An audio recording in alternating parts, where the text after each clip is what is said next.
and I ended up confronting the police naked. And I was convinced that this was a CGI reality that I could control and do everything. I was naked because it didn't matter. I was facing all of my fears. You're running all of it. I am naked. I'm confronting the police. And I told the police that I was going to jump up their urethras and make them explode. Like you're gonna pull like fucking Ant-Man. Oh my God! The boys, right? How have you not bugged them for the body cam footage? I mean, come on. It's like if Neo was a comedian. And then I closed my eyes and tried to do that very thing with my mind, and it didn't work.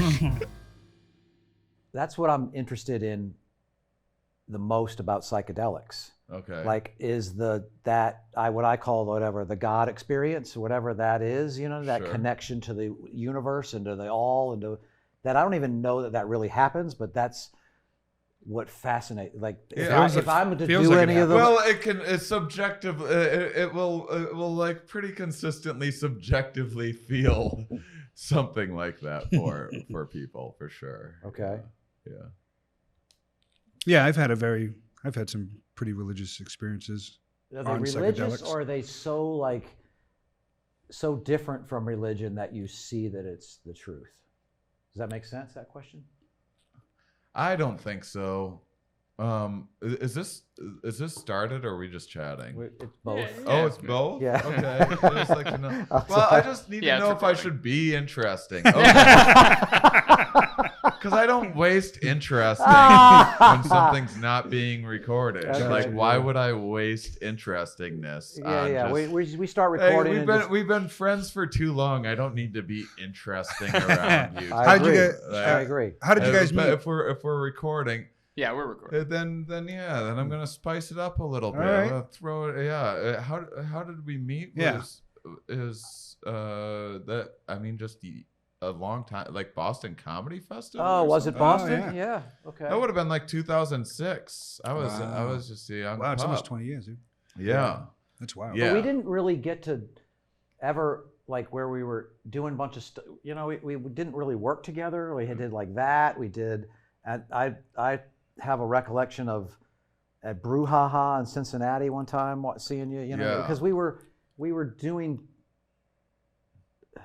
in the same era. Clearly, our relationship means more to me than you. I get it. I was afraid that was going to happen. No, but I've always I'm an admirer of you, and I used to see myself, I still do as like my strength is it's my writing, blah blah blah, and then I'd run into people like you or Chad Danny, where it's like, oh, what am I doing? Like the writing is so much crisper, it's so I run into that all my life. I don't write much these days. I've been working on so many other things that it's like I'm just starting to get my writing happening again, and I'm like, I start writing, I'm like, oh, I forget I'm very good at this actually. Oh yeah. But I don't. I've taken to riffing quite a bit more. Not riff like working out jokes. Okay, through riffing. For instance, we watched a clip. Yeah. Earlier, Seth, what was the? It's a young Shane Mauss. Shane Mauss was it was like jokes, a joke machine. Yes, yeah. But the thing we watched where the Comedy Central. It's like animated. This Tales trip. from the trip. Oh yeah. That stuff, and then the thing with the right is that not writing? Because that. Oh yeah, that's right. Okay. Yeah. But that's. I mean, usually I'll riff some of that out, and I'll put an outline, and I'll work it on stage a little bit, and it's already kind of done when I start writing it, and then I get into, and then it just depends on sometimes I need to know, I have this video of this lady that. This propaganda video that I need to do commentary on, and this lady ate LSD in this video. Lockheed Martin made this film in the 70s or something to scare people. And I think I just watched that. Tripping out, and then she stopped to get a hot dog.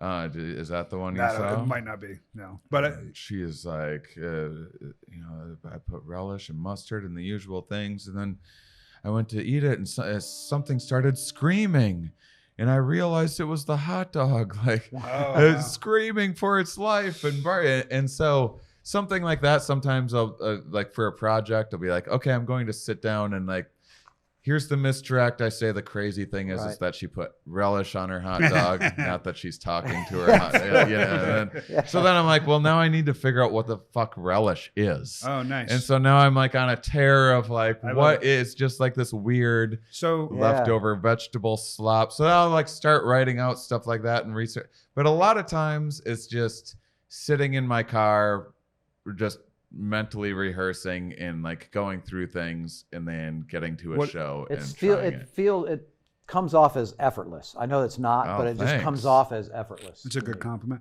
What is your preferred dressing of a hot dog? Ketchup, maybe a little mustard, but I mean, hot dogs are I mean, I'm from Wisconsin, so we do brats a lot. And I liked hot dogs as a kid. Didn't like brats. Now I like brats. Don't like hot dogs. It went the other. It's brats, the growing up. You go brats with mustard and like onions and shit. Not onions. Not sauerkraut. We put all of the. That was the thing with relish too. Was just like I stayed away from relish, sauerkraut, all that stuff. Yeah. No, thank you. How do you take your hot dogs? I like to do like a watery strip of mustard for the first third. So you're not shaking the mustard at all. Give me that soggy bun. And then one big glob of ketchup with like, oh shit, I wanted to do it in one drop, but I do like a line of man, you're a line of making ketchup, me a line of hungry mustard, over and then spin it around so it's mixed in. Yeah, that's how I go. I go chili sometimes, maybe. Chili cheese dogs.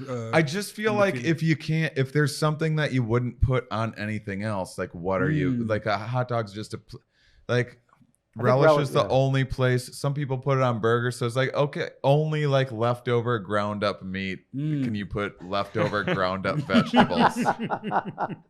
Like no one knows what it is. That's such a fair point. That is, and like two wrongs don't make a right. Big hot dog is keeping relish going. It really is. All right, interesting. Yeah. So you're doing a new thing I'm fascinated by. This show you're doing. Oh yeah. Right. So yeah. So I love the science thing. Is it related to the science thing that you were doing last time I saw you? So yeah, I mean, so I have this show about psychedelics that I toured. I did a 111 city tour with this show called The Good Trip back in like 2016, 2017. It turned into a documentary. I always wanted to make it a special. There were some hiccups with it was really insane, like the amount of stigma that there still was in like 2017, 2018, like HBO, Showtime or whatever. They'd be like, oh, we can't say positive things about using psychedelics for meditation or whatever. They're like, give us like sex, drugs, and rock and roll. We can show like Narcos and stuff like that, but you can't say like, hey, this can actually aid in mental health. But all of that came from, I got into, well, that's not true. I've been doing psychedelics since I was a teenager, but I never saw a space for it. And I always had like a couple jokes here and there, but I never thought like, I'm going to do a psychedelic show. I started, after I had a Comedy Central Presents in 2009, I decided that I was done with the regular stand-up and I wanted to I was 30 and I wanted to like say more interesting things on stage. I didn't know what that was. I spent a lot of time like watching the news for a bit and I was always reading science books. And so I just finally just started like, I was getting high and watching the Animal Planet and I was in a new relationship. And that was my life for like 3 months. And I was writing a lot of new relationship jokes and very baked in watching the Animal Planet. And I was writing animal jokes. And then I just started putting the two together. And I was like, this is interesting. And I started like really learning about evolutionary biology and psychology. I think that's when I saw you in Cincinnati when you were starting. You were either starting to work that out, or you maybe just started doing the shows live or something. It ended up being a special called Mating Season. It's my least favorite thing that I ever recorded, but How come? It was I dumbed it down too much. Gotcha. I was like, I really liked the idea of being able to do science jokes, like go to Dallas and like go to like Hyena's Comedy Club or something and have some cowboy come up to me afterwards, be like, man, I never thought I'd laugh at science. Right. And like there was something like really special about that for me. And I grew up in Wisconsin in a really conservative, hyper religious upbringing. So the idea of like finding a way to connect to science to people that would otherwise like not want to hear, and figuring out ways to like slip in things. Like I would never use the word evolution. Like I would use adapt, and I would start with like, Okay. oh, so men and women are different. Here's like this cliche observation. Well, now here's these biological underpinnings that explain why you see those differences, and kind of hook people in that way. But because I had built it that way, you know how what you do in a club and what you do on TV or for a special or whatever is two different feels. It's just because what people appreciate and listen to and laugh at when they're like by themselves in a car or when they're at home watching TV is just a freer experience than if you're in a club, you're just laughing as a social experience sometimes. Right. I also find that when there's taping going on, the individuals in the crowd also know that, so they change. Mm-hmm. You know, they change, their reactions change than they would in a regular club even, or in a theater. Like, right. They start to censor you themselves a little, like a subject. It's like they're being recorded and they don't want to be caught laughing at this thing. It's like when it's like if the crowd sees a 4-year-old or a 9-year-old in the crowd in front of them. Like, if it's never really addressed, then they just laugh normal. But once it's sort of pointed out that that's there, the whole mindset shifts just a little. It's I make all the toddlers at my show sit in the back. It's whatever, or you know what I mean, or like if we're podcasting, the other element is once people put the headphones on and like, oh, we're recording, then the tone changes that little bit. I think the same thing happens to crowds on recordings. So what happened was I did that special, and then I wrote a show about the evolution of negative emotions and the utility of fear and that sort of thing. And then I happened to break both of my feet and made an album about it. I was jumping off something that was too high. I'm an adrenaline junkie, and I was hiking and I was taking like a shortcut of sorts. And I was big into rock climbing at the time. I was in the best shape of my life and just took a chance I shouldn't have. At what point did you realize, like as you jumped before, like a jump, did you go, that might be too far? Or I knew, well, it was a friend's idea, and I looked at it and I was like, I think this is too high. And he was like, he had been a bigger guy and had just lost a bunch of weight for his first time in his life. So he was like more active than normal. So I don't think he understood like how heights and things work and just had too much confidence. And so I went first because I was like, he's gonna roll off. Like it was jumping from a cliff onto another cliff, and if you rolled, you would fall off of a cliff. Jeez. So I was like, I'll jump down first and spot him. See, that's Tom. Tom would look at that and be like, oh, for sure, we can all jump on that. I still love heights to this day. I have a rule where I won't jump off things anymore, just because people will only feel, not even that, it's more of just like people aren't going to feel bad for me the next time. The next time I break both my feet, people are like, well, we can't. We helped you the first time. First time, shame on me. I would have been rolling in pain and screaming and then rolled off the hill. You know what I mean? I was still right.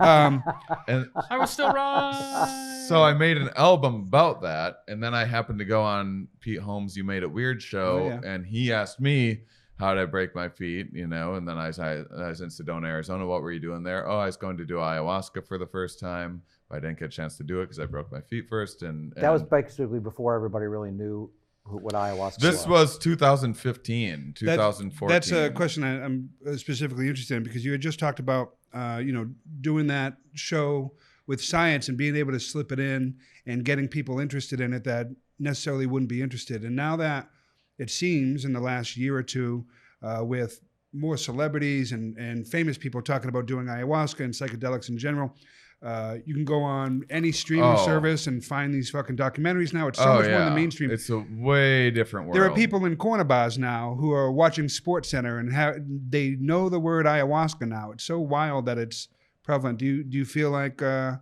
do you feel about that stuff now? Is that a good thing? I don't know. It's interesting. I have mixed feelings about the psychedelic community generally. Yes. But because it's that thing where you're the fan, and then you're like, everybody should do this, and then everybody starts, and you're I'm like, not wearing I that liked it t-shirt." better when everybody else wasn't doing it. Well, there's like different psychedelics. My experience with psychedelics is just different than other people's, I guess. And now there's, I guess I always kind of connected with the like. For all the goofiness of the hippie community, I always just like liked that aspect of it, like a little fun, a little reckless, a little like positive, like hey, peace, everything else, and having these experiences. Now there's like now there's all these people there's a lot of like wellness grifters in the psychedelic community, like just supplement peddlers left and right, especially during COVID. It's just been an absolute nightmare. And then there's a lot of there's like the manifestors. There's a lot of like motivational speakers getting into the world of psychedelics. There's a lot of optimizers that are like microdosing to like get better at finance or whatever. And it's like that's like it just never occurred to me like, yeah, psychedelics can just like it's a tool that can be used for a lot of different things. And you're over here like, and just can't we because, just have fun? Did you guys realize fun's a thing? Well, even so, I'm a science guy. I have a science podcast. I typically interview scientists every week, usually about like how the brain works and stuff. The show's called really? Here We Are. Yeah. Yeah, I love. I've had a couple brain people on here too, and I'm Neuroscientists. He calls them brain people. Well, I think there's more than just neuroscientists. There's I think psychologists. Yeah. Yeah. I'm fascinated by that stuff too, man. The human mind and the way. So am I. Staying on that with psychedelics. So having the that community kind of expand does bring in more of the people who are going to try to take advantage of it. I saw somebody trying to patent the effects of psilocybin. Well, it's a whole thing now. So now there's like now things are getting corporate. People are trying to patent like certain methods, even of like, okay, you give MDMA to someone and then hold their hand. Like we patented the holding the hand while on MDMA sort of thing. And then it's also, so, I am big into like the research side of things more because it's like the most it's the most legitimate and it's the easiest way to kind of move psychedelics rights forward by being like, hey, you can use MDMA to treat PTSD for, troops and veterans and victims of sexual assault and all this other stuff. But I will say it's almost that we've overcorrected from the 60s where now everyone is just it's all about trauma and like you got to explore your trauma and this and that with your trauma.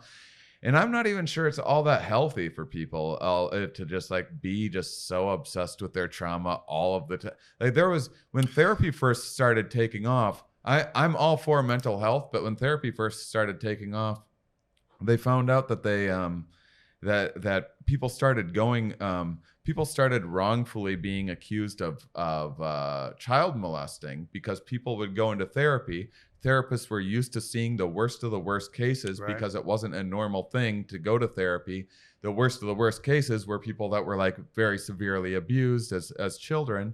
And so then normal people started coming into therapy. Therapists would be like, but are you sure like something didn't happen? You don't have a repressed thing. And you can implant memories in people's minds. And people would then remember being molested and false memories for sure. And have these false memories. It's all sorts of there's incredible studies about it now. But then they'd find out like, oh, this person was in another country. Like this didn't actually happen. And so I think like the obsession with trauma is kind of crazy. And I guided some mushroom retreats in Jamaica, and I remember the last thing about this. I remember that there's like a few people that would come and they would eat mushrooms. You'd have like 3 different experiences over a week, and they'd eat mushrooms, and like we'd do an integration session the next day, just like talking about what people's experiences were, and there'd be sometimes people get so mad they're like, I don't know, I just kind of had fun and like I didn't like get to I laughed a wanted to lot. have the difficult trip. Yeah. It's like now if people don't have this difficult trip that they've heard about, if they don't like explore all of their demons, they feel like they've done something Well, and they're wrong. going in with the idea of dealing with all these heavy things, and when that's your intent, it tends to, you resist it a little bit more if you're trying to go there. I've watched some people take some heavy psychedelics and they wanted to have the big crazy trip, and they're like, yeah, I just felt good all night, and I'm so disappointed. Yeah. I'm like, what are you talking about? But as far as the trauma thing, I agree with you a little bit as far as people are much more invested in spending a lot of time in that. But I would push back and say the reason people are so invested in that trauma is because when there are certain types of trauma that just linger with you and they just stay with you every day. So it's not really a choice. I've got PTSD. I've dealt with some trauma, some childhood shit. You know what I mean? It's really specifically bad, and that stuff lingers. I would love to not think about it quite often. Yeah. And so with the ayahuasca ceremonies, I do tend to go down those rabbit holes, and I always come out a little bit clearer after it. Yeah, and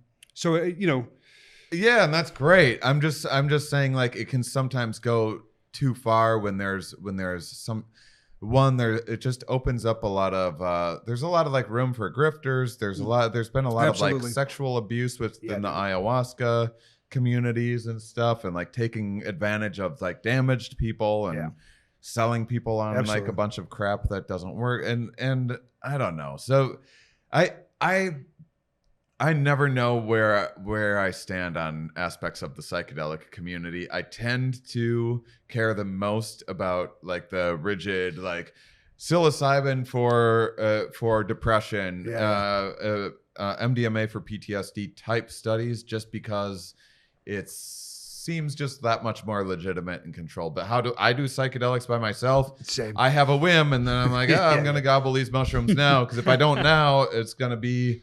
I've been meaning to do this for 9 months, and I keep What's on your like. go-to?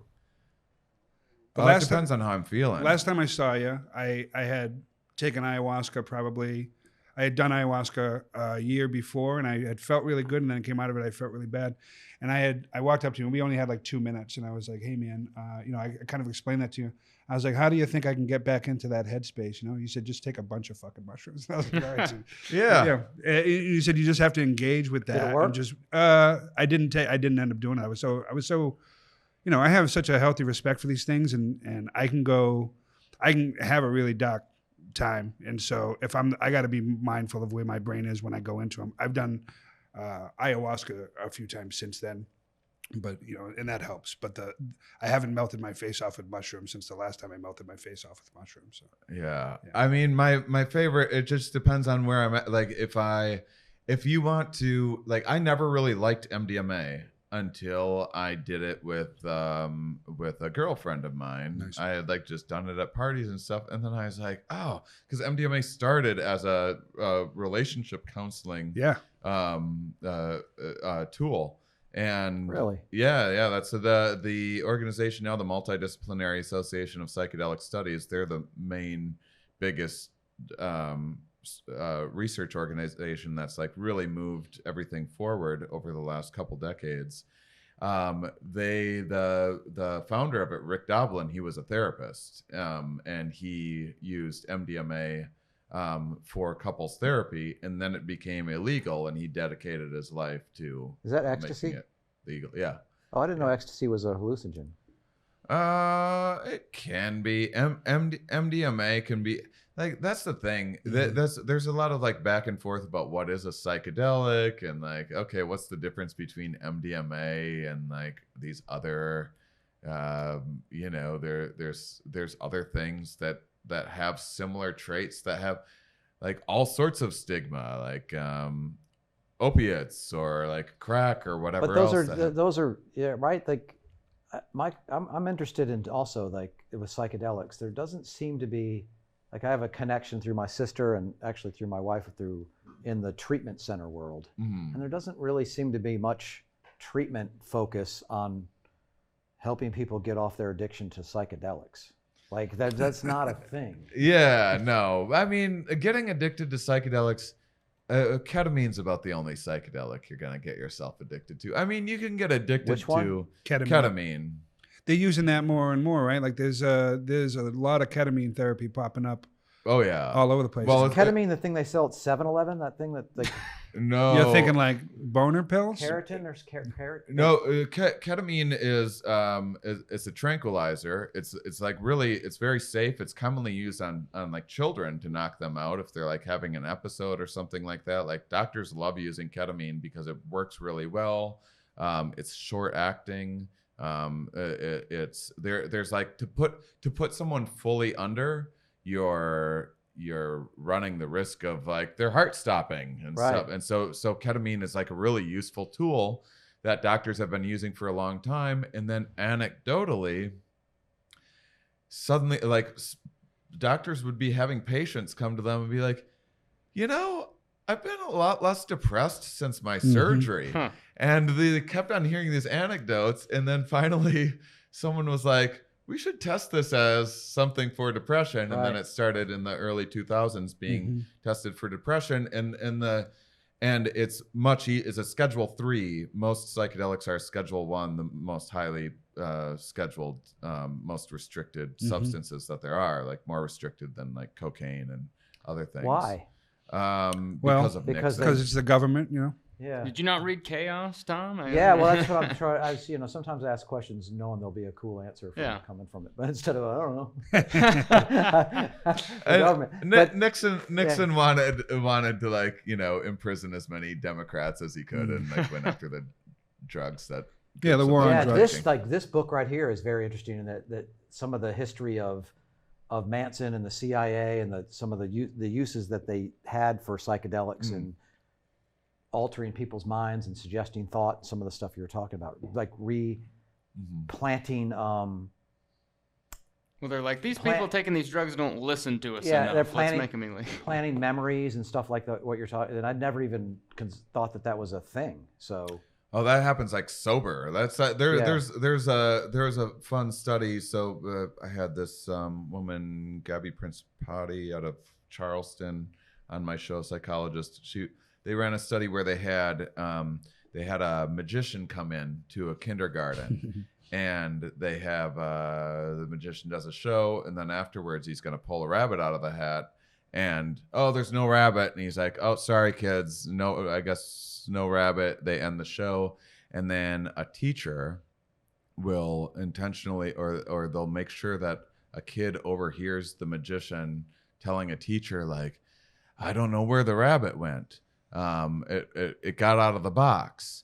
And then they go back in a week later and ask the kids what happened during that show. And now the story is they saw the rabbit jump out of the box and it jumped out the window and got ran over by a bus. And it was and all the kids like believe this memory that they've all like built and constructed together based on this like little simple suggestion. And then they all remember that happening. That's crazy. Yeah, I'm going to do that at my shows. That gives me a different perspective on like that. My ADD's taken over, but there's a documentary about a group of kids that all saw an alien and it said the same thing to them and blah blah blah, and then 20 years later they go back to talk to them and it's like they all have the exact same memory. Oh yeah. And that makes before you just said that and I've thought, well, the only way they could have that memory of it was real. No, and it's not true. Not at all. It's you can they've done studies in adults. They've had therapists implant memories of people going to Disney World as a kid, and they didn't go to Disney World. Now, when they do the brain on those, when they do the brain mapping or whatever they do in the brain to watch like where it's an MRI stimulated, or something. like I'm reading this book on near-death experiences, talking about the way they can monitor the brain, and memories will come from different places if they're real or if they're not real. So my question would be, in that instance, when they're watching how the brain lights up, are those memories coming from the place that's like shared throughout the brain as an actual memory, or is it obvious that it's sort of an implanted memory somehow in the way the brain functions? I don't know. I've never seen that research. I didn't know that I mean, memory stored in the hippocampus, but I suppose that there's different regions of it that could store false memory. That's interesting. I imagine you would consciously experience a false and a real memory in the same way. I don't think you do, though. That's my point. Like that's what he's using it Well, to talk about near-death experiences and to compare them to like a psychedelic trip or blah blah blah. Yeah, Those yeah, memories then of what they experience, they come from different places. well, they could come from different I don't know places, and you can anything about that. experience them similarly, I would imagine, even if they Right. come from different places. That's true, because as you experience it then on an emotional level through your body, and so the emotion is this. The brain's fucking weird, dude. Yeah, it's like that Heaven is But for it's Real not kid just- where he said he went to heaven or whatever. And Yeah. then it was like, yeah. So is there? I'm like I'm That, last that, time. that book's funny. Yeah. Like in the first couple pages, the guy's like, now you know, my son, he came and he said this, and like, you know, I'm a priest, so I'm skeptical by nature. That's so true. What do you mean? Like that's literally a line in like the first page or two of that book. It's I read that hilarious. book. I so read- did I. I was yeah. like, oh, let's see what the deal is. And then I saw his eyes. Someone else that painted the Jesus, the eyes, the way Jesus's eyes are, a white person. They were blue. And So you have go ahead. Yeah, my show. Yeah, so you're doing it. Yeah, he said you're going to do a residency. So I started doing a psychedelic show, like not knowing that there was even interest, because I wasn't a part of a psychedelic community, and then I ended up having like an exceptionally successful tour, and I kind of started becoming known for describing psychedelic experiences. Your work in the and field, breaking them down in a sciencey way. And then, and so like next thing I know, I'm a psychedelic. I've actually tried to. I feel like you're an expert at this point. Like I I'm know, surprised I'm- you don't have people like you. Oh, I get people. I get questions that, yeah, like people message me constantly with their psychedelic questions and stuff. Mostly, where can I find DMT? And no, I'm not going The to. plug. I like that someone thinks like they're gonna message me on Instagram, and then I'm gonna like point them toward, well, look up Johnny in Chicago. And, Yeah, right. Well, how do you Hey. answer that? I don't. you can't. Like even serious questions, like if someone writes me and they're like, I'm having I'm like scared, or I think I'm having a manic episode, or I'm really paranoid, like Welcome to Trippin'. I don't.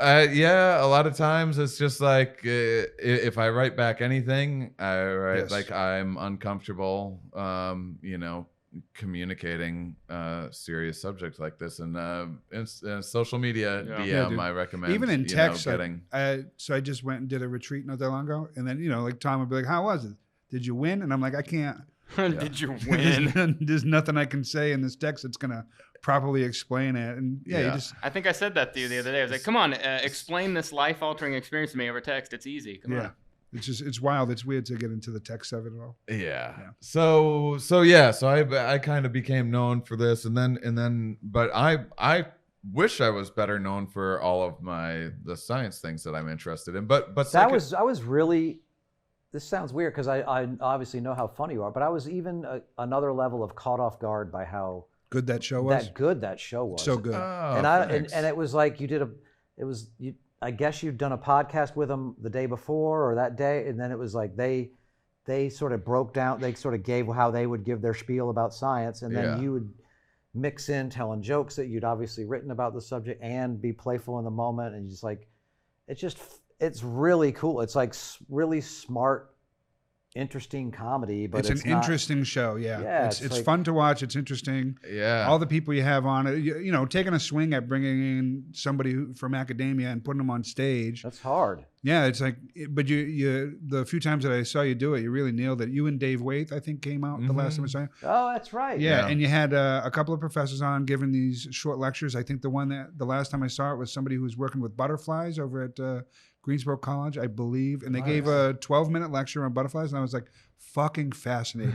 yeah. And then you came on at the end. I came out and was like, all right, I'm not talking about any of that. Here's Yeah. my Yeah, jokes. yeah. And then you come out and do like, Yeah, it's great. I might change the format of it a little bit, but yeah, I loved that show. I mean, the biggest problem was, so I was doing it quite a bit, and then COVID happened, but then it was also just like the single worst demographic of people to collect indoors is people that are super science minded.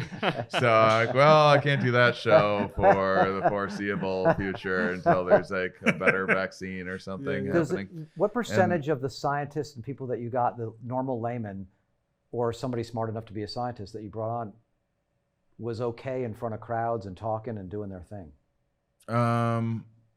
In the Q&A afterwards, pretty much everyone was good. The talks made me really nervous. I'm probably changing the format of the show to have it be a lot more like stand-up than interview style, so I'm never not on stage, so that I can step in so I can save it at any time. Right. Because it was very nerve-wracking for me. And the main thing is some scientists, they get on stage, if you think comics run the light, scientists run the damn 45 minutes, light, they don't dude. even see the fucking light. Oh my God, they run the light. They get up there. I mean, they're used to talking. They're used to giving lectures and stuff like that. But they're not used to getting those like that much sort of attention and like laughter. Yeah. Sometimes they'd be nervous, but a lot of times they're just thrilled to not be having to talk to like hungover 19-year-olds and people that like actually wanted to hear about butterflies or something like that, like not to be tested or to get a degree or anything, just like, what's this about? Oh, okay. Yeah, I loved that show. And then COVID happened. I got my first gig. I got asked to MC a psychedelic conference at this place, Area 15 in Vegas. That's if you've ever heard of Meow Wolf. They're a huge, this big artist collective, like 250 people that started in Santa Fe, and then they moved to, they made a second location in Vegas. It's just enormous. And they have one in Grapevine now. They put one in Denver. You're growing like the Mormons. And and it's just like it's a whole.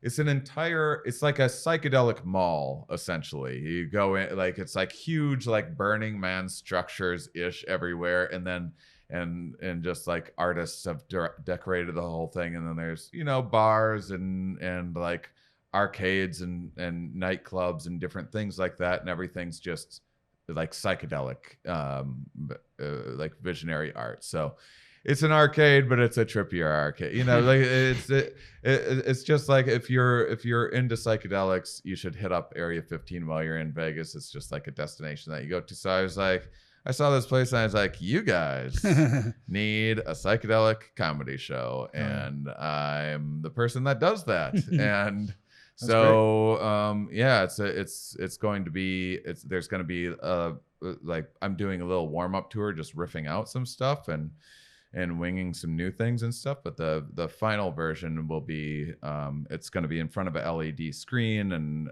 there's you saw the Comedy Central Tales from the Trip. The creator of that show is animating some stuff. So cool. I have it's perfect animation for that too. Yeah, it's gonna look great. And then I have a VJ, a video jockey who adds like atmosphere and adds, so like if I'm talking about mushrooms, there'll be more of like a mushroom background visuals behind me, and LSD will be like sharper edges, more glittery kind of. When I'm talking about DMT, awesome. There'll be like DMT fractals and things like that behind me, and then with then like the Comedy Central animation, and then have some people doing like some characters and stuff like that. How is it performing in front of people that are on psychedelics? Like, I hope that they aren't. I mean, I've constructed the show specifically for that venue. So it's a whole trippy place, and there's this place called Omega Mart within it. That's like the main thing to go and do. And it's like if it's like if what's his name? What was the Campbell Soup artist? Andy Warhol and Salvador Dali made like a weird satirical grocery store. Oh. Like all of these products are like really That's strange cool. and like and then Where is Area 15? it's like by the Strip, but it's on the other side of the highway. So like you have to take an Uber to get there and everything, but it's not in a casino or anything. And so you go into this like weird fake grocery store, and then you like go through a freezer, and then there's this whole like 5-story alien layer that you're in, What? like solving mysteries. And like this grocery store is actually a front to like control people and do all these things. And there's a whole story that you're solving, and like you can play music with lasers Wow. and stuff in an area, and all these different things. And so I've constructed the show so like, you know, I'm not telling anyone to do psychedelics, but if you're going to, trip balls, go to Omega Mart, and then when you're coming down, my show is the vibe for like when you're coming down, having cool conversations with your friends about like the meaning of life and the universe and making sense of those experiences that you just had.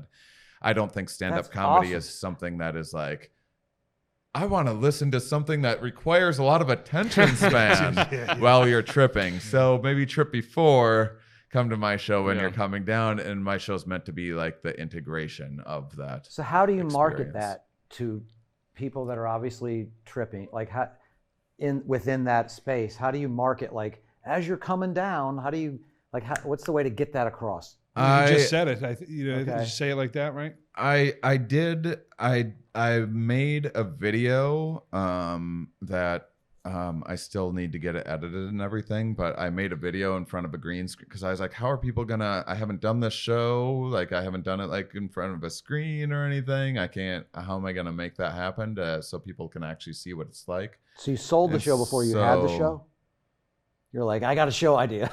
You're like, oh shit, I gotta make this show. Well, what happened was, so they actually want me to be in this big, you know, the moving Van Gogh exhibits. Yeah. So it's like 4 walls and all projector mapping, and then it's all so It's like an interactive. They want the show to be in there, and I was like, well, I can't just like make that and then just try it out for the first time like as a debut. I'll need to, and they were building this smaller room that's a lounge, so I was like, I'll need to be there doing a show in the lounge so we can figure out the marketing and see like what the demand is, and then I can be there on the off hours to work with the artist to like get the timing down and everything and figure and land on the How material. excited are you to do sort of to make this? No, very excited. That's yeah, really it's like cool. no one's ever done anything like Yeah. this. And then they opened this lounge, it took like a year longer than I thought I was gonna be doing the show like a year ago. And then they're like, oh, and by the way, we added a screen. And I was like, oh shit, now it's go time. Like I gotta get these visuals Right. made and everything Made it like real. really quickly.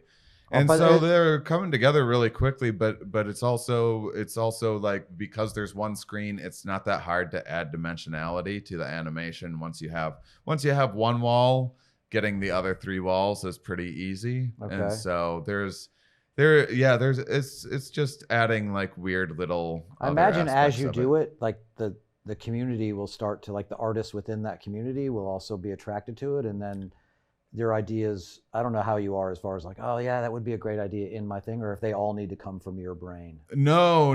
Basically, what I've done is so the easiest way to accomplish this was like, I have so much psychedelic material.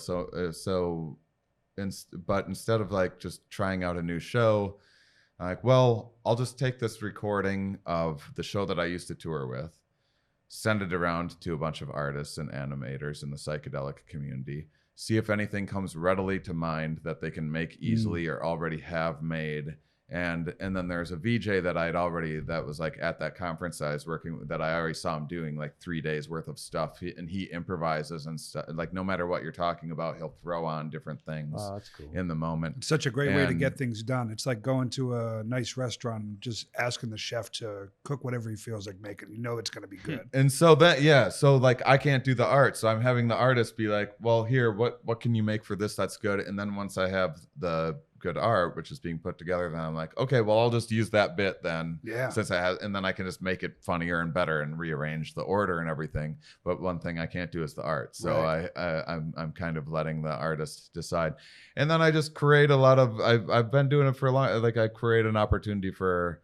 Like I have crazy suits that I'm wearing from this company Freeborn Design, Oh, yeah. and there's a bunch of different psychedelic artists that are contributing like merch and doing it. So it's a way of like getting other artists in the community paid and work and selling That's stuff so for them. cool. and Like within collaborating. your career, you've probably gone from the like, I gotta hide that I do this, Yeah.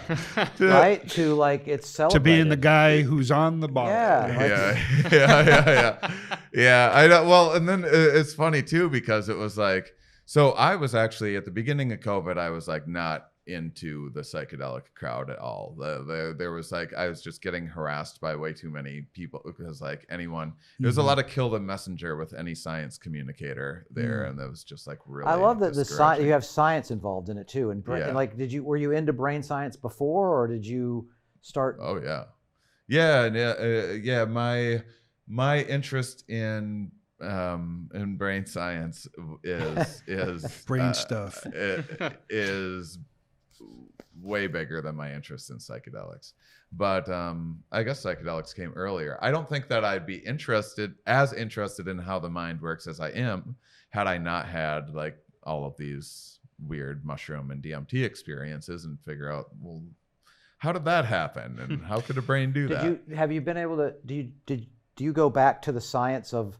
Because like Timothy Leary and whoever Ram Dass was before he was, there was science then about, as they studied how the brain works and how it reacts with all this stuff, and then that was all sort of squashed by Nixon and those guys, right? So it sort of ended. I didn't know if it ended, but the funding for Timothy it was, Leary fucked a lot of things up. that's just the only name I can think of. You know what I mean? But yeah. Yeah, I mean, well, he was like getting pretty reckless. He was not being very scientific. He was like A little more chaos to him. Right? Yeah, he was doing LSD himself and like giving it to his students and like probably boning his students on LSD. Right. Well, so it was like he got himself in all sorts of trouble. So there was, but yeah, the Nixon stuff screwed everything up. But and then Ram Dass just left academia. Like when Timothy got everyone in trouble, and then once academia like started to crack down and be like, no, this needs to be a more rigid, structured. We can't be hearing like stories of you being at parties with students and things like that as an experiment. But academia, there was, I don't know the names, but there was academia around that at that time. Absolutely, big time, right? yeah. But Were I they think right? those guys kind of screwed it up a little bit because there was a lot of really good work. So they being set done. science back 20 years or 30 years. I think so. I mean, there was a lot of factors. There was just a lot of. I think that there was people doing way too much like acid and stuff and having negative experiences. But then you go and you film footage of this, and TVs are like relatively new, and someone in Iowa gets their first like color television or whatever and sees some news story of like a drugged out person in Well, that's sort of what San Manson ended up Francisco. They doing. died. like- Yeah. It's The pick Manson up the family, body. the Manson family was part of like squashing like that story and the fear that it generated after what happened with the Manson family. That helped squash a lot of the psychedelic. Yeah, I mean, they're looking for any community. reason to put a negative spin on Bad it to PR. scare everybody else away. So now with we went through that in the 60s and 70s, right? And now where it's kind of making its way back into the forefront, the mainstream, the community, people, and like we said earlier, people in dive bars are now seeing the word ayahuasca where they've never seen it before. Do you have worries about what's next? Are we going to fuck it up? Are we going to finally figure this out and get it right, or are we about to overcorrect? And I mean, my nerves go to I hope we don't fuck it up. I don't think the world can get much worse sometimes. And I also sometimes think that there is no bottom. Right, yeah. So I'm you're hesitant about making a prediction. Sure, absolutely. But it seems like, I mean, I can tell you that I ended my Good Trip tour May of 2017, Michael. Oh my gosh, how am I forgetting his name? Doors of Perception, or no, how to change your mind. Michael Pollan. Michael Pollan came out with his book June of 2017, and that changed a lot of things. That book, like it was on the front of bookstores. There had never been a psychedelic book just like in the front window of just every bookstore. It was a New York Times bestseller. It was this very respected science writer and everything that wrote this, and who's good with words and whatnot, and he's older and like a pretty like upstanding citizen, established type person, and it legitimized psychedelics for so many people. People are using it for PTSD. Like it's on Netflix, stuff. Man. My aunt was in town, and we were talking about this stuff, and she brought up she used to do mescaline when she was a kid. And I was like, she's like, just don't know too much about it. And I just Googled, and we found a fucking documentary about it within like 10 minutes. And it's just so wild that how readily available the information is now. Oh yeah. Compared to, I never heard about mescaline outside of one kid in high school who had some in his bag. That was the only conversations I had ever had. I was taking it before I knew anything about it. And now people just know so much more about all these things. So when you talk about the brain, like does it, as far as like other drugs, they say the science of the brain is, especially why it's developing up to about 25. Like we shouldn't be doing things, pot, alcohol, like all those kind of things, because it affects how the brain works.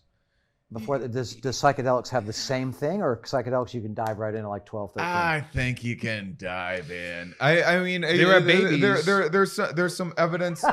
There's some evidence of that with marijuana. There's some evidence of stunted development, memory loss, and this or that gray or white matter that I don't remember and I don't like necessarily fully trust because I haven't looked into it enough. Right. With marijuana, but so like you can see that teenage years, the 25-year-old thing, that's the prefrontal cortex, which isn't very important, and it is like the most sophisticated. It's what makes us the most human, and it's what most does our like impulse control though. So it's not like you aren't at a deficit for it's more that your underdeveloped prefrontal cortex with the freedom of being out of your parents' house and going to college is more apt to steer you toward drugs because you have poor impulse control and decision-making ability with all sorts of newfound freedom. Right. Then it is like I don't see a 22-year-old having like some sort of drug experience that's like really like negatively impacting the development of their brain. I mean, I guess alcohol is probably the biggest thing. Right. So much, yes. If we're going to talk about that, I talk about alcohol, well, right? I'm trying to cover just every angle. Like I look at it from my son's side, you know what I mean? Because I have How old's your son? He's 18. Just turned 18. Yeah. Right? But I know he's talked about it for a long time. But that's my point. He's trying to get me to do it, actually. So you should. Yeah. If I could do mushrooms with my dad, I think it'd help both of us. Mushrooms, I would. Mushrooms are just such a wonderful experience. I will say, I don't bipolar disagree with that at all. Like I've had manic episodes because of overuse of psychedelics, but same. That's how it goes. Because I do psychedelics for a living, so there's a lot of like. Right. I've never heard anybody say that. There's a lot of additional pressure to like putting together the show. I hadn't even done that many psychedelics until for a while. Like in most of COVID, I wasn't having many experiences. Why? And I had a manic episode in May of 2020, and it's just like it was pretty severe. Do you know what brought it on? Stress. What does it mean? Lost everything. What does a manic episode mean? You ramp up, you don't sleep, and then that eventually starts distorting so everything's like very exciting, a lot of big ideas. You know when you feel good, Tom? Yeah. That all the time. Oh, But okay. then like everything starts feeling like synchronistic and like, oh, it's a message and everything's self-referential and like, how is this happening? Does that have something to do with time travel? Am I controlling the world with my mind? And then you eventually start thinking like, oh, I'm in a simulation right now and I'm noticing none of this is real. And like, it's one thing to have those thoughts philosophically. It's quite another to like one day wake up and like have no idea if you are dreaming To be in or not. Are you very And disassociated during all of this? I was when I went to the psych ward that time. It was because I had to confront my fears. Is the story that I was on. It was George Floyd stuff had just happened. There's all the protests. I had like police and cops on my mind a lot. I was convinced this was all a simulation. I was like, how come I haven't been arrested? I'm always driving around with drugs. The only reason I'm not in jail is because none of this is real. Like I'd been up for like 3 weeks straight at this time, and I ended up confronting the police naked, and I was convinced that this was a CGI reality that I could control and do everything. I was naked to like because it didn't matter. I was facing all of my fears. You're running So all of it. I'm naked. I'm confronting the police, and I told the police that I was going to jump up their urethras and make them explode. Like You're gonna pull like an Ant-Man. like fucking Ant-Man. Oh my Like on God! the boys, right? How have like- you not like- drugged them for the body cam footage? I mean, come on. It's like if Neo was a comedian. And then I closed my eyes and tried to do that very thing with my mind. Oh And my so- And God. it didn't work. So you're like Bert from Old Soap, where you're like, I'm invisible. Nobody Just can see me. Broken. Yeah. So, all right. So you go into that. Wow. And you threaten to. So if you want to know like what's a manic episode, Yeah, dude. oh, we all get a little wonky sometimes. No. That's a fit. That's the skill. That's the skill that you have to be able to communicate that effectively. Well, you're just telling what happened. Dude, that's happened to a lot of people, and none of them have been able to say it. There's that a way. whole naked thing that happens during manic episodes. So- I just had to talk a manic like acquaintance of mine. Like they were like trying to manage the guy and stuff, and he. What is your advice? Well, so If, hold like on. if you were to give yourself advice about, like, give me advice. If I see you and you're in a manic episode, should I Cover clothe up your you? urethra. Should I? Cover their you. Is there like? Yeah. What's the process to What's the help protocol? Well, I think that so it's to like have like crazy ideas or whatever is actually not the problem. Like you can have weird like crazy ideas and like some of them can be really interesting even. The real problem that manic people they run themselves into is that they attach way too much to them, and they like the part of your brain that recognizes what is what is important, like my conscious experience is fed to me by my subconscious, so that I'm more focused on like you or the microphone than other like small details in the room that just don't matter as much as like me being attentive to this conversation. Right. When you're manic, there is no like every single Everything you thing see. is the exact same importance, and then because of that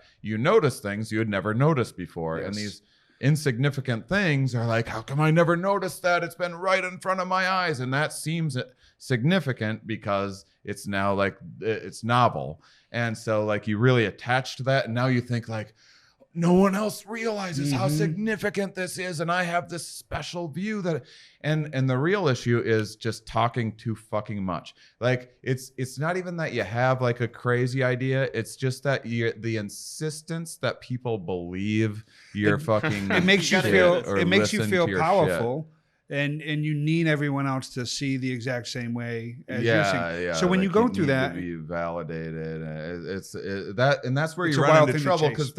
because then you tell everyone all your crazy ideas, and then a day or two goes by, and you go like, oh, I was a little off in my thinking. But now you're like committed to that idea more because you've shared it with so many Yes. people, so you can't. Yeah. It's harder to walk it back. So then you go you like, double down. okay, what I actually meant was like. I know that sounded crazy, but it was actually like what I was trying to say was this. So when you go through something like that, and you are all the way in, when you come out of it, what's the first rational thought you have? Do you remember that? Oh, there's plenty of rational thoughts all through it. Absolutely. Like most of my brain is rational when I'm manic. But when It's you just realize, that there's like most of my brain knows that there is that like these weird ideas that I'm having, that it's a 99.999% chance that they are just wrong and silly. But if there is a 0.001% chance that my brain is controlling the entire universe, and if I Right. like think the wrong thought, everything collapses and whatever else, it's like a very high pressure. do you realize you're manic while you're in it? Yeah. Okay. I mean, well, first of all, so there's full blown mania, and then there's hypomania, and Yes. hypomania is the dream. Hypomania is like I've experienced hypomania my whole life. Like I write entire specials in a week when I'm hypomanic. Sometimes I have I'll be exceptionally excited and creative and positive and just taking great care of myself and the happiest day. And the main thing is the lack of sleep. So to be like, I don't even. I fixed it. Don't need to sleep any. I don't know why I've been sleeping so much. Why didn't I think of that earlier? I don't need to sleep. Yeah. This is great. Like, what if I You're the just one opened up this human. portal to like this special energy source in my brain, It really and I does feel don't like need that. to. Yeah. I don't need to sleep. But are you right? Do you end up writing a great show and then you go into this thing? Hypomania, yeah, but then full blown mania is much less sleep, more distorted reality. So is if you could stop at the end of hypomania, would that be the perfect mix? Hypo. If you can just stay hypomanic, ooh, yeah, that's the stuff. And usually I can. That's why I never like got treatment or anything like that. It's weird because when you say that, like I can't even picture it because I don't know. You just seem very together and smart. All that shit to me. You know what I mean? Oh, yeah, well- like it's like you're one of the most like that I think of as you've thought through shit, you've experienced shit. You're like, I have to fix my own mind. but yeah, but you also you sound so everything is rational and like Yeah. it's so well thought out. You know what I mean? Like, I get this comment a lot, and the thing is that when you're bipolar, you are completely normal most of the time. whatever normal is. And whatever normal is, and then you have episodes. So you'll have in a given year, usually like you'll have like a 1 to 2 month episode of depression that is like testably worse than an average person's depression. But it's only for 2 months. Some people have depression just all of the time. It's not as bad as a bipolar depression, but it's constant. Right. And then Same 2 months or just random 2 months? usually in the winter for me, but it'll be like sometimes I'll like finish a special or like finish a project and kind of like wonder what's next and get into it then, and it's just same funks that a lot of people get into, but with clearly more like suicidal ideation and stuff. Like I used to just think like people weren't talking about how much they thought about suicide. And then I realized, no, I think about it more than most people is what I've come to I thought about it maybe understand. once in my whole life. Really?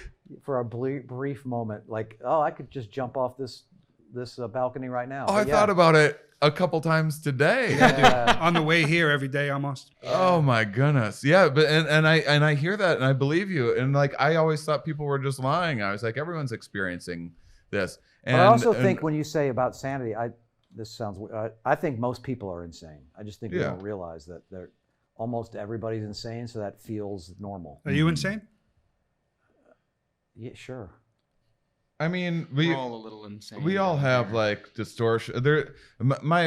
Probably my favorite subject is cognitive biases, which is that the brain has predictably evolved to err in certain ways that have evolutionary utility for us, for genes over time, but don't actually make sense to an individual necessarily. So this idea of it came out of error management theory, which is engineers know when they make a smoke alarm that there can't be such a thing as a perfect smoke alarm. So it can err in two ways. It can go off when it's not supposed to, and that's annoying to customers, and so there's a cost there. And then it can not go off when it's supposed to, and house burns, people die. That's so annoying there's too. and also more annoying than one would argue. So there's a greater cost there, and so they intentionally engineer smoke alarms to bias them to be more sensitive than what is like could be the most accurate. Right. And so like it's gonna go off when you burn your toast or whatever, and they could build it so that it didn't, but they bias it toward the side of it. Mine now does like mine is like a Nest one or whatever, and it'll go, the smoke alarm in the kitchen is about to go off. It will be loud. And then it's like, so we have time to I love that. We have time to hit fans and open the window, and then it's like, We do need that beat for it? our Do we brains beat it? now. You know what I Yeah. mean? So they have that now for That's fire alarm. That's kind of lovely. scary.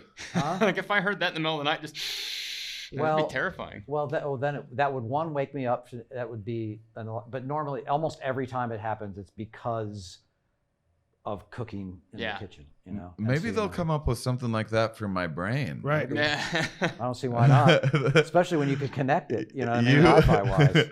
You are about to have a manic break. I bet Anxiety if they, is Close high in the on. kitchen. I bet once they sort of going to be really start mapping like the function, when it's functioning and how it's functioning, but based on your blood pressure and all these things that happen, they'll be your watch or whatever will be able to sense like as your body's getting out of tune, and will then change the music or the lighting or the stuff that then calms you or changes. Like it'd be like your own comfort dog or whatever. That you have. Yeah. I Comfort love dog. that. If we make it that far, you know what I'm saying? Yeah, I love So- that. Yeah. So are you doing the show you're doing tonight? Is it going to be the So the what I'm doing on these warm-up shows, because there's not a screen or anything usually, and if there is a screen, usually I'll just like work out a couple videos that I'm working on for some other projects, because I've been asked to host this psychedelic web series for a company. Do you ever and- write while you're tripping? Yeah, Do you ever on perform? mushrooms all the time. So you have Mushrooms are like my biggest writing aid ever. Yeah. okay. What Yeah. about performing? No, I have. Yeah. I don't recommend tripping and going to work no matter what your job. Unless your job is to Doing mushrooms? is to watch David Attenborough and write animal jokes. I don't recommend mushrooms Yeah, yeah. before your job. It's just not even from an irresponsibility, just like it's just a waste. It just makes both work and mushrooms worse. Yes. Does it Like change it's your- just a waste of an Does experience. it change your percentage? Like if I fill this notebook with, scribblings and whatever, it Yeah. is, there's maybe 5-10 jokes out of this. You know what I Yeah, mean? yeah. Like the same percentage wise while you're tripping, like as you write, or as you. do you Well, have- it's harder to physically write when I'm on mushrooms. So the things that I do write down are probably held to a higher standard of like, what will I actually take the patience to make my hand move? right. But yeah, I think that absolutely. I've written a lot of my best material on mushrooms. Yeah. Yeah, it's great. Ketamine, not so much. So everyone's different. Like ketamine, I fucking love ketamine. I got into ketamine a couple years ago. Love the stuff. I caught up in a hurry. And Binged it. and that's the only one the only psychedelic known to like be somewhat addictive, and I can see why. It's just super easy. It's fun, and it's different for everyone else. Like some people have all these insights and great ideas on ketamine. I feel so dumb when I'm on ketamine. Like I've never had a good ooh, that's a brilliant thought. Not once. And for whatever reason, I still love it. I mean- absolutely love it. But I've never. I keep on doing ketamine because I know I need ketamine material for my act, and so then I like do more ketamine. Well, that's why I'm doing it. I mean, and then I'll like try to write some stuff, and then it's like, I better go again. It's probably your brain knows that you feel dumb on it, and is like, I would like a break too. Yeah. Which one stops your mind the most? Like, you know what I mean? Is it It ketamine? centers you in the Ketamine. For me, ketamine, but other people's experience is completely different. On Okay, ketamine. so each one sort of like centers your mind in the now, like in the like or whatever, helps you disconnect from your own ego and just sort of connect with the oneness of Do you all meditate? things. In and out. I have a history of doing a lot of guided meditation stuff. I typically try to I'm usually a punctual person because I like to arrive anywhere early and sit and meditate for 10 minutes before I go in somewhere, just because that's more about not being anxious while driving, because I have road rage issues then. But yeah, I like meditating. I really like yoga. I can, and I don't do that enough either, but I have an easier time getting to the space that I want to get to in a meditative way when also moving my body. It kind of forces you to breathe that way, kind of in yoga. Yeah. It kind of forces you to focus on it too. So. Is there a meditative state or a yoga state that's the closest? Like, is that at all related to any of the? Well, I think that meditation.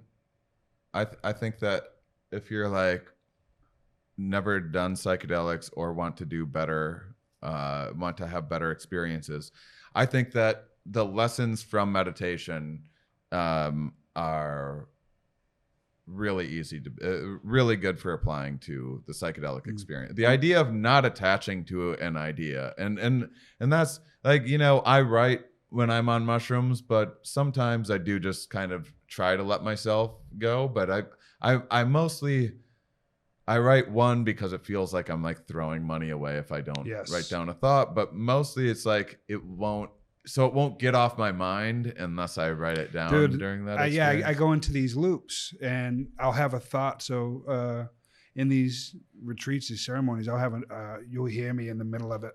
Just it's complete dark. And I'm just clicking my pen because I got to write something down. Yeah. Because if I don't write it down, I'll obsess on it because I feel like I'm giving it away. If I don't write it down, I'm going to forget it. I'm going to lose it, and I don't want to lose it. Either one of you thought about a tape recorder? Well, there's a lot of other people around. I just bought a new recorder. It was actually because I was on ketamine and I was playing music off my phone, and I went to hit my voice recorder and it stopped the music and screwed up the whole thing. Dude. And I'm like, you know what? I'm going to buy one of those old, and then it will be in my pocket and I'll remember to use it more often rather than using it as an app. And because I used to always have one, and I looked it up. I was on ketamine at like 4, 5 in the morning. And I looked up voice. I'm like, I wonder if they even sell these things anymore.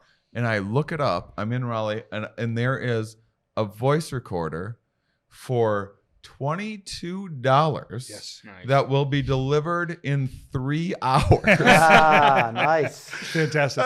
What an amazing, like, modernity really can be wild. Like, not only is this thing like such an advanced piece of technology, but it is also just a completely useless, archaic, we no longer have a use for this amazing piece of technology. We were just talking about this last week or 2 weeks ago or something. I that's how I used to get half my act. I'd talk into a tape recorder, and I try to use voicemail to do it, or voice memo to do it, and it's just it's a pain in the ass to do on your phone. So I have it in my car right now. It was delivered to me for the price of a pizza in about the time it takes to deliver a pizza. You looked it up. You looked it up on ketamine. You were still going when it showed up. Ketamine's a short one, actually. But for the joke. I like that getting old stuff delivered, like the modernity. It's like, I can stream silent movies in my head whenever I want.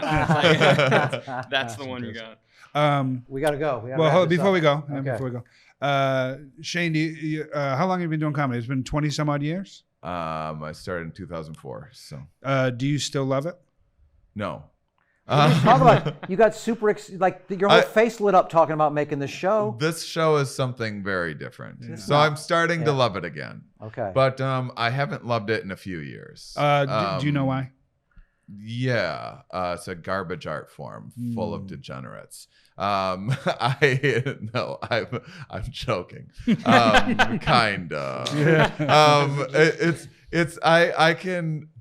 I have a hard time watching comedy.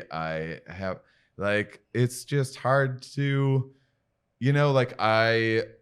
I think it just like broke my heart somewhere along the way or something like that. Like I used to watch every single bit of stand up. I used to watch it over and over again, starting from like the age of 13.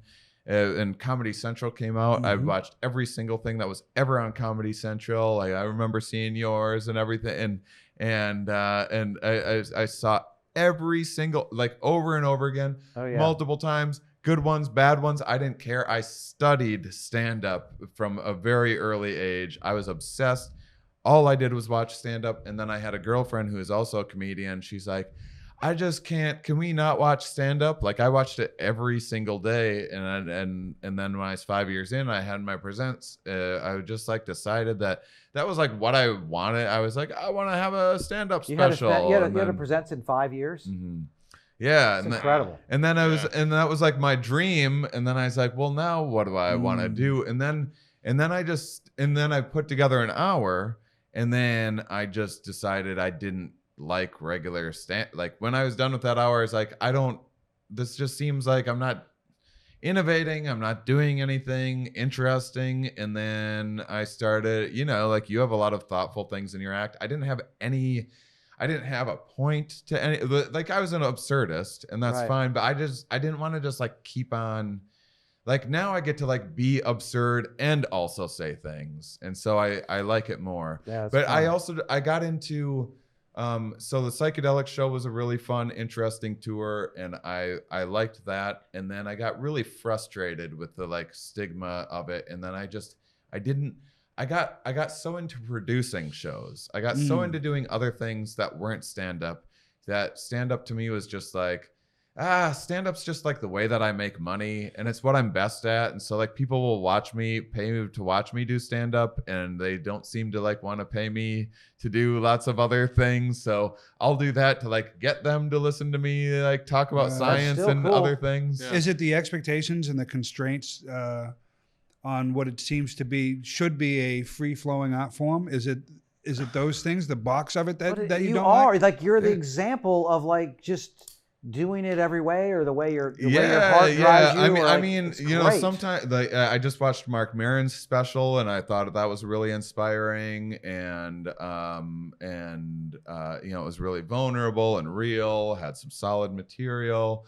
Like Bo Burnham's Alone, I thought was like. So you are still watching. I was listening to that on the way. You are still watching it. I mostly to get myself to like want to do it again. Looking for inspiration. Because I kind of quit watching comedy many years ago. Yeah. I watch it here and there, but I haven't, like, basically when COVID happened, I thought like I'd miss being on the road or something, and I was like, I don't miss it at all. And I was never as. That was surprising, wasn't it? It was, yeah, I didn't miss it at all. And then I also realized that like I've just never been a stage time guy. Like when everyone else is like, oh, you got to hit the stage. I was always a writing person. Like stand up to me was always just how I check to make sure the writing is right. Okay. And that like the way that I'm imagining the pacing is like the right way to do the pacing.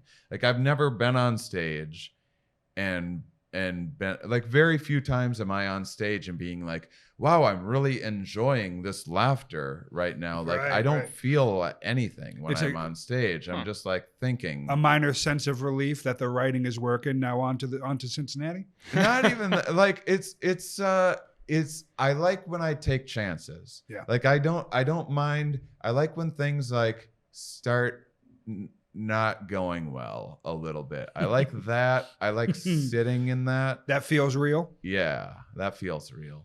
You said you're an adrenaline junkie. So I am, that checks and that's out. like a really hard thing to do. Like if you watch my first Conan or something, I do a setup where I intentionally bomb and then I recover. Like I've always just liked that feeling. It's like the kids who play the video game on the hardest mode possible. Yeah. Yeah, I just like I'll have like I sometimes have like I hadn't done stand up in a long time, and I did, so I hadn't toured in 3 years until this week actually, and my first show was in DC, and I just decided, I was like, you know what, I'm not going to prepare anything.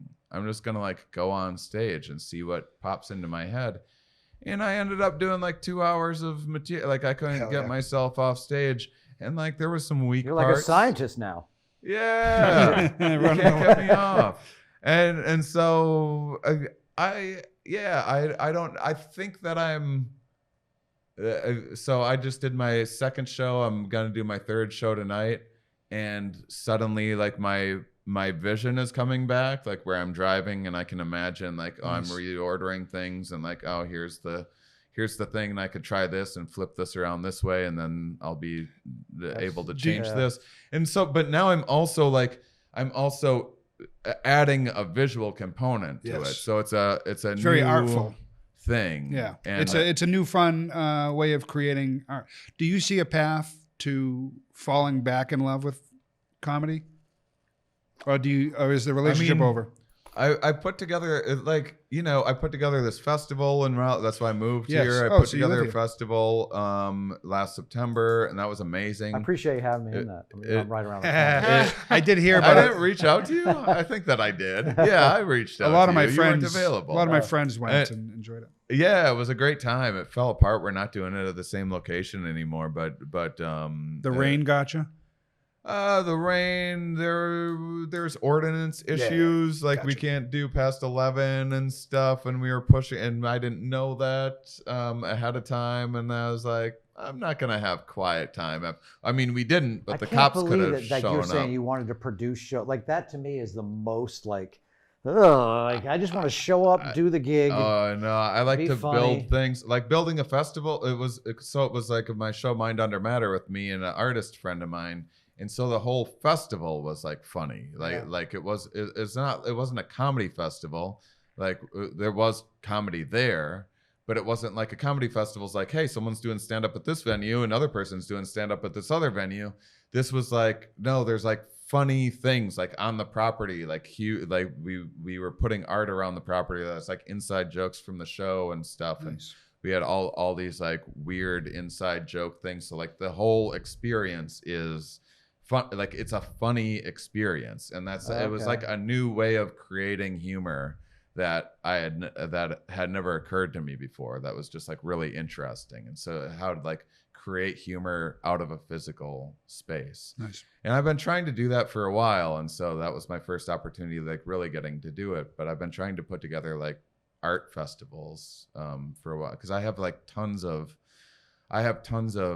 psychedelic artist fans. So like some of the most incredible artists on earth like discovered me, and I think like some of their stuff doesn't get like represented well enough, and like it hasn't quite gotten there where people and now like the AI stuff is kind of screwing up stuff for some of those guys too. That's the conversation. But I have the most incredible artists from like all over the world that follow me, and that are like helping me put together this show and everything. And like that's what I like doing. And if I have to get on stage and stand up to be able to do that, then like I can't, the way that I write, it wouldn't work to like give it to someone else to do. And I don't mind being on stage. I just don't care. Like it doesn't, I don't feel awesome afterwards. I don't feel bad. I just don't feel as like, that's what I did for a paycheck.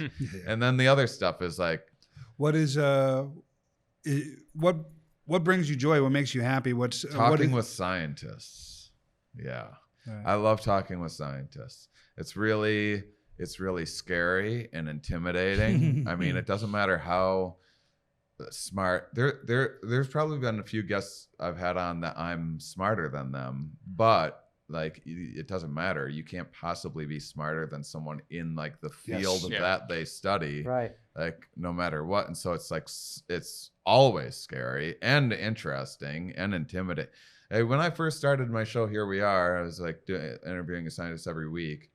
Like almost every time I'd be like lugging my equipment through a university and stuff and going into an office and being like, I think I'm gonna like turn around and I'm gonna leave and I'm just gonna ghost them. I'm not gonna, I can't do this right now. And it was, yeah, I like getting out of my comfort zone is the most important thing. So that's probably what I didn't like about stand-up was it got to be like too easy for me to do like in a certain way. So I want to do it in like a weird, different way. I was thinking when you were talking earlier, like I've like some of the guys I admire in stand-up in my I consider my era of comedy, like you and Stuart Huff, they're like, there's this differentness of how you want to do it and how the show you want to build and the thing, you know.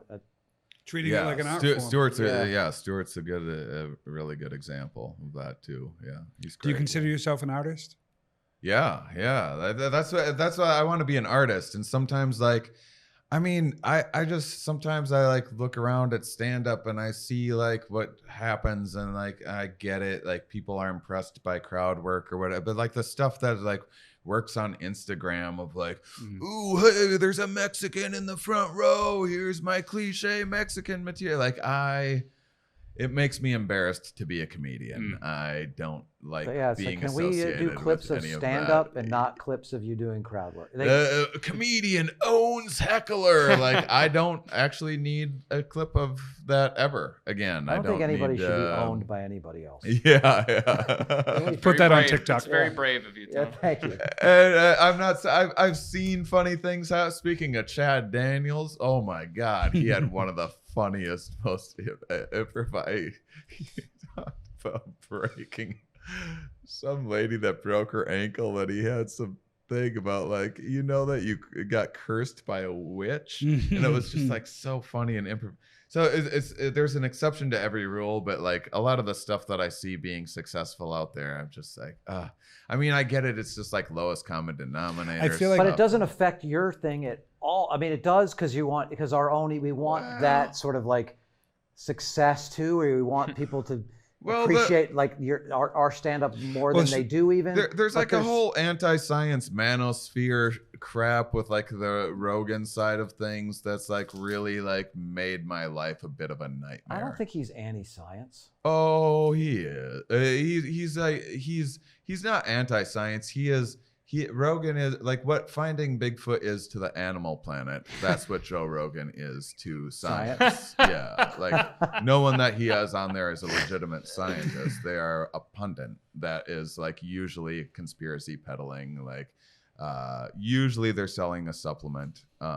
Usually they have like some grift that they are running, and it's like if I go around to academia and just like I find someone that's like, oh, this person studies butterflies, I'll talk to them. It's just like a normal ass person that researches butterflies. The type of person that gets on Rogan is someone that like studied butterflies for a while, didn't have much success, got frustrated, wrote a book about how you can like secrete a special butterfly mixture to like live forever and change your... I can't believe it's not butterfly. Yeah. God damn it. That's a wonderful. And then they're going to give you a whole rap about like, oh, this will fix your DNA and your this and that. And that they make up a bunch of like sciencey sounding things that are pseudoscience. And then there's like, all fine and good until like a bunch of like anti-vax conspiracy crap made everyone's life. Well, I am selling a butterfly serum, and don't forget to use promo code Shane Mauss for 15% off. Yeah, get that butterfly serum. I heard it works good. You know, it's not just it's just like how it's like the. You know, like Oprah, there's like grifters that sneak their way onto Oprah and stuff. So it's just like if you're going to do Conan or something, there's a different style of comedy that you do for that. If you're going to do like, some other Comedy Central, there's a different set that you might do for that or whatever. And now there's like this door of like, hey, I can make up a fucking weird conspiracy theory about how it's all a trick, and that's how I can get famous as a comedian now. And Is that what you I'm didn't not like about into the that. set you were doing with the science when you had to dumb it down? Is that what that felt like? You were doing a different version of the thing you actually wanted to do, so it was palatable for mainstream? No, that was more just like I could have done. I Gotcha. didn't give the audience You're enough credit. nuts. Oh, that's well. I don't know if that's because I agree with that statement right there. Because sometimes you can not give the audience enough credit, but like I think yeah. that people they are smarter than you think. But you were raising the level. You were raising. That's why they were coming there. In comedy clubs, I was raising the level, but when it came to like a TV special, like I could have given the TV audience more credit. Well, just make sure you do better with the psychedelics. Yeah, absolutely will. Yeah, it's a fun one. All right. And so sorry to bitch about comedy. No. I asked the question. I wanted the answer. I'm really fascinated with people who have done it at a high level and how they feel about it. We want to do another one, but he gave me the 10-minute light. We're trying to do them in an hour, and we've done an hour 40. So we should. Oh, he's got a show. So Other you than got a the show tonight, other than the Area 15, what are the podcasts you're doing right now? Where are they? Well, my science podcast is Here We Are. That's what I'd like you to direct you to. Is that the one you post the clips on Instagram with the cool? Like I love how you do the little TVs. Oh yeah, that's Mind Under Matter. That's Okay. It's with me and Ramin Nazer, but we're getting some other guests and stuff on now. And we had a little break from that show because we both have a silly. Ramin is a great artist, and he's helping me with some of the Area 15 stuff, and things are like kind of Nice. all hands on deck right now, getting that done. So we've kind of put a little bit of the podcasting on hold. So Here We Are. Here We Are is fantastic, man. Thanks. My business partner in the studio here is a big fan of that, and I've been a fan of yours, so I went and checked it out. It's really fantastic. Thanks. You would love it. There's a really good starter episode. I just had a recent one. This guy Henry G. Probably the episode is titled something like A Brief History of Life or 4.6 billion years of life or something like that. Henry G is the guy's name. Oh my God. How do you find those guys? Because I'm when you say it, I'm like, oh shit, I want to do. I try to once every shooting that we do have someone like that in because I want to be smarter myself, and so we reach out to people. How do you find the scientists? Here's another thing that like drives me crazy about the conspiracy world is they act like scientists are like working in these secret labs of classified documents. Scientists will jump at any opportunity to talk science to anyone that will listen, to anyone that is up for getting the word out there. I find them to be like really gracious. So I would say if you have a subject that you're interested in, look up a local university and dig around a little bit. I think you'd be shocked how, not every person, they're very busy people. Yeah. Right. They're like the busiest, most conscientious people, but also I would say like very, very generous and up for doing things like this. this. The nanoscientist we had in was like, he was amazingly like easy to talk to. Yeah, he said if he got like attacked by assassins or something for his research, he'd be like, oh my God, I made it. Yeah. I think that I think that you shouldn't have too much problem at all. I think scientists are real easy to get a hold of, and no one cares about science, so they're just that's great. We also have comics around that are sort of brain science, as I call it, brain guys. Yeah, we've had a few comedians on who are incredibly intelligent and also scientists. So. Yay, smart people. Yeah, dude. Yeah. Awesome. Thanks for being here, Shane. Appreciate you. I love this studio. You guys are great. Well, so are you in Raleigh now? He's leaving Raleigh. I'm leaving Raleigh. I'm probably going to. It looks like I'm gonna live in Vegas for. So we're doing this show. It's gonna be Psychedelic Sundays on Area 15, and we're doing 6 shows in a row, and then reassessing because we don't know when we're gonna move to the big room. I mean, if no one shows up, then then failed experiment. There's the answer. Yeah. But the hope, the Vegas turnaround is every 3.5 days. There's a new population, so the goal is to first add a Thursday show as well. Yeah. So it will be Sunday and Thursday, and then build it for the bigger. It sounds like you got a good team building a really cool thing. It's I a can't whole. see. It's a It's a you know, it's production. like a multi-million-dollar facility with Yeah, like dude. crazy like professional teams of people that have like put a lot into this. I So think, it's crazy. really cool, Yeah. man. Yeah, dude. I think you get a good group of people come in there Yeah. and see a very unique experience. I think the word of mouth is going to carry. Yeah, I think it's gonna be crazy. Yeah. I'm very interested to see it work, or I assume it will. Oh, it'll if work. the building itself, if the casino or the structure itself works to draw people to it, then Yeah, I mean, I don't count my chickens, especially after like the last few years of unpredictability in life, but like I don't see it not working. I don't know like how long it will go for or whatever, but yeah, I'll probably build the show, and then especially if I get it in the room, any place that has any place that does like a moving Van Gogh exhibit or whatever and Yeah. has that space. Once I have it all set up, then I can tour with it in any of those venues and stuff too. And I'd like to take it internationally and stuff. So Oh, yeah, I'm very excited. that's Yeah. cool. Yeah, That's really cool. Well, anytime you're back this way, man, we'd love to have you. I'd love to be back. We might zoom you in from over there and Oh, let us man, know I how would- it's going and I stuff. would love to do that. Yeah, I would love to do that anytime. Yeah. Because I have a pro setup and everything with my studio, so I can Nice. it'll Oh, look yeah. and sound good. Yeah. Oh, that'd be great because that does make a difference. And then when he goes to the screen, it just looks like you're in the room. It's Yeah, really cool. yeah. I can. set That's that up, Tom no being problem. really, excited about technology right Yeah, hey, you worded it so eloquently as well. Yeah. I did, didn't I? Yeah, you really painted a picture. Well, thanks so much, guys. Nice Yeah. to there. meet Hey, you. man.